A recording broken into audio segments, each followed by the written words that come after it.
আপনারা জানেন যে ভারত সরকার আমাদের যেটা মূল আইন Indian penal code, criminal procedure code এবং ইন্ডিয়ান এভিডেন্স অ্যাক্ট, এই তিনটা আইনের আমূল পরিবর্তন এনেছেন।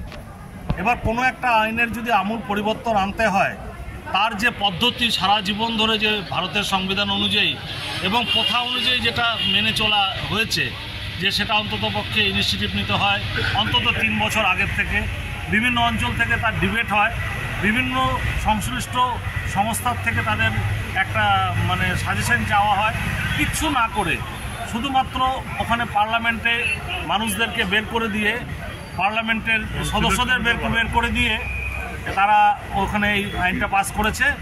এই আইন পাসের বিরুদ্ধে আমরা পশ্চিমবঙ্গ রাজ্য বার কাউন্সিল আমরা একটা রেজুলেশন নিয়েছি যে 1 তারিখ থেকে এই যেটাকে চালু করার জন্য একটা কাট আউট ডেট দেওয়া হয়েছিল, সেটাকে বন্ধ রাখার জন্য।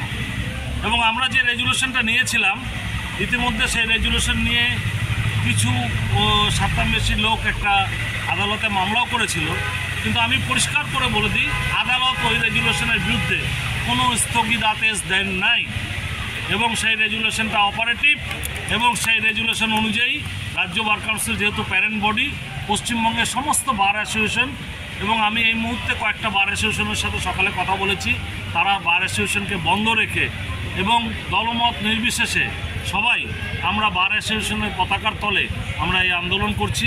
আমরা প্রতিবাদ জানাচ্ছি। সংশোধন আসতেই পারে, কিন্তু সেই সংশোধন প্রসিডিওর অনুযায়ী আনা হোক। ইতিমধ্যে বার কাউন্সিল অফ ইন্ডিয়াও একটা চিঠি দিয়েছে এবং যতদূর জানতে পারলাম আজ থেকে সেটা আর কার্যকরী করতে পারেনি এই আন্দোলনের ফলে। আমরা এই ধরনের স্বৈরাচারী মনোভাবের বিরুদ্ধে রাজ্য বার কাউন্সিলের যে সিদ্ধান্ত, সেটা সারা পশ্চিমবঙ্গ জুড়ে এবং জলপাইগুড়িতে এই মুহূর্তে সেটা সফল হলো।